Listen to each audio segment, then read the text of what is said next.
el arreglo o las disposiciones de Dios y fin de las edades, incluyendo rangos en la resurrección en su versión podcast. Continuamos nuestra meditación sobre las disposiciones de Dios o el arreglo y fin de las edades, incluyendo los rangos en la resurrección. Agradecemos al Señor por concedernos este privilegio en su gran bondad y su gran misericordia, por esta oportunidad de compartir estos estudios esenciales que van completando temas doctrinales con clara comprensión. Como dijimos, este material invaluable fue escrito por su autor por el año 1900 durante el derramamiento de la lluvia tardía, para que nosotros podamos disfrutar y tener el claro entendimiento de los planes y propósitos de Dios.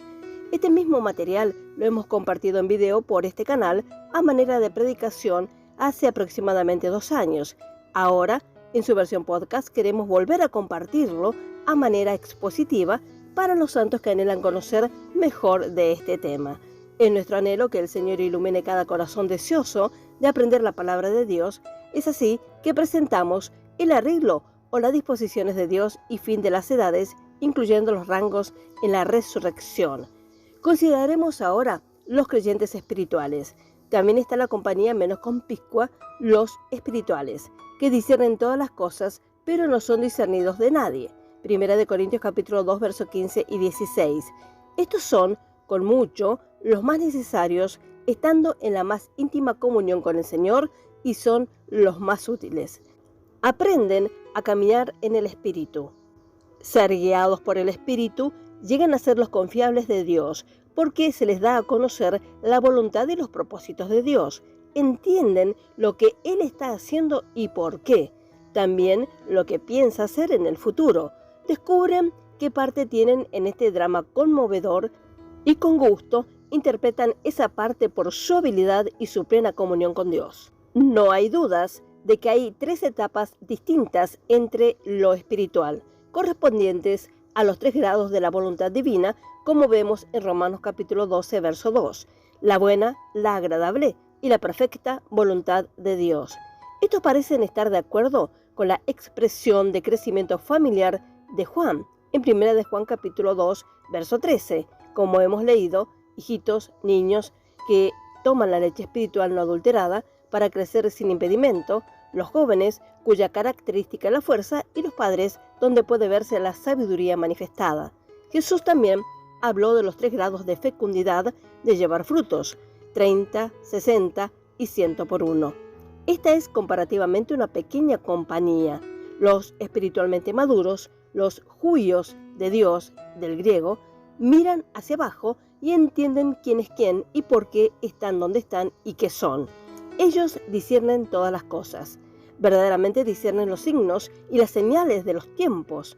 No se ocupan de los acontecimientos pasajeros simplemente para tener algo de qué hablar o para explotar sus conocimientos o dones, sino que todo su conocimiento y sabiduría se combinan para adecuarlos a su lugar en el drama de las edades venideras. La verdad es sumamente real, preciosa y práctica para ellos. La voz de Dios, revelada a través de su palabra santa, lo es todo para ellos. Estos son en verdad los hombres de Dios, los juíos, hijos crecidos, que no solo de pan viven, sino de toda la palabra que sale de la boca de Dios. Jesús mismo, vivido por la poderosa palabra de su Padre. David, en éxtasis, exclamó: «Cuán dulces son a mi paladar tus palabras, sí, más dulce que la miel a mi boca». Salmo 119, verso 103. El lloroso profeta Jeremías se alimentó de la palabra de Dios. Leemos en Jeremías capítulo 13, verso 16.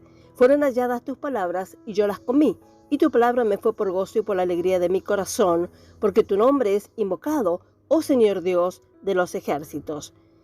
Consideraremos diferentes sin discordia. Cada profeta bajo el antiguo pacto tenía un mensaje distinto para su tiempo en particular. Incluso, precisamente, a los profetas contemporáneos se les reveló una verdad que otros no anunciaron. Sin embargo, no hubo contradicción en sus mensajes. No repetían los hallazgos de los demás como hacen los hombres hoy día. Cada uno escuchó la voz de Dios por sí mismos. Por lo tanto, hubo un desarrollo continuo de la verdad y de la voluntad de Dios. Parece que hoy en día Algunos hombres pretenden ser autoridades en la interpretación de la Biblia y se imponen limitaciones unos a otros, poniéndose de acuerdo uno con otros, en una especie de unión de interpretación de las Escrituras. Denuncian la luz que otros pueden obtener. Sin embargo, a pesar de esta presunción que clama, somos el pueblo, la sabiduría morirá con nosotros, Dios continúa guiando a otros hacia más verdad. Él se está revelando a sí mismo y revelando su voluntad para este tiempo presente, a los de corazón sencillo que se atreven a ir a Él fuera del campamento llevando su vituperio. Dios se revela tan definitivamente a los individuos que no pueden estar equivocados. La reprensión de los eruditos expositores de la Biblia no puede apartarlos. Por ejemplo, algunos líderes condenan la sanidad divina diciendo la era de los tales milagros ya ha pasado. También denuncian la llenura del Espíritu Santo como fanatismo junto con el hablar en lenguas y lo cuentan como obra del diablo. Sin embargo, los enseñables quebrantan el poder de Satanás por la fe y son sanados, trayendo sanidad a otros también. También empujan a través de la forma y la ceremonia y reciben la gloria, e incluso precisamente el Espíritu y la gloria de Dios. La enseñanza de Pablo puede parecer solo una teoría para muchos que saben poco o nada de la victoria real sobre el pecado y la carne. Otros están probando el poder práctico de nuestra posición bajo la gracia, vista en Romanos capítulo 6, y experimentan el gozo y la gloria y toda suficiencia del Cristo interior. ¡Aleluya! Estas personas también se proponen ganar en la carrera cristiana. La verdad triunfante. Leemos en Filipenses capítulo 3, verso 14. Prosigo a la meta, al premio del supremo llamamiento de Dios en Cristo Jesús. Las bendiciones antes mencionadas no son todo lo que hay. El Calvario, Pentecostés, las sanidades y la victoria son solo medios para un fin culminante. Ese fin no es que podamos llegar al cielo cuando muramos o ser trasladados cuando venga Jesús. ¿Es el cielo mismo la recompensa? El cielo es solo el destino. Ciertamente hay una herencia reservada en el cielo para algunos. Primera de Pedro capítulo 1, verso 3 al 5. Algunos creyentes se enteran de esto ahora y buscan saber qué es esa herencia y para quién está reservada y cómo se la puede obtener.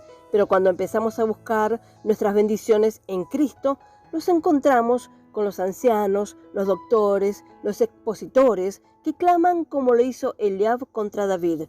Conozco tu soberbia y la maldad de tu corazón porque has descendido para ver la batalla.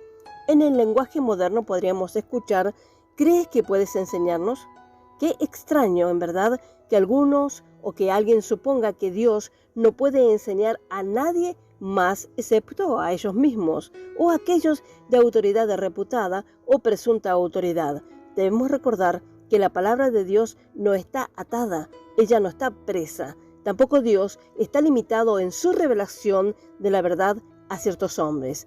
Gracias a Dios por la fidelidad de su palabra y por la dirección sabia que hallamos en ella. Confiamos en su guía para el desarrollo de la misma.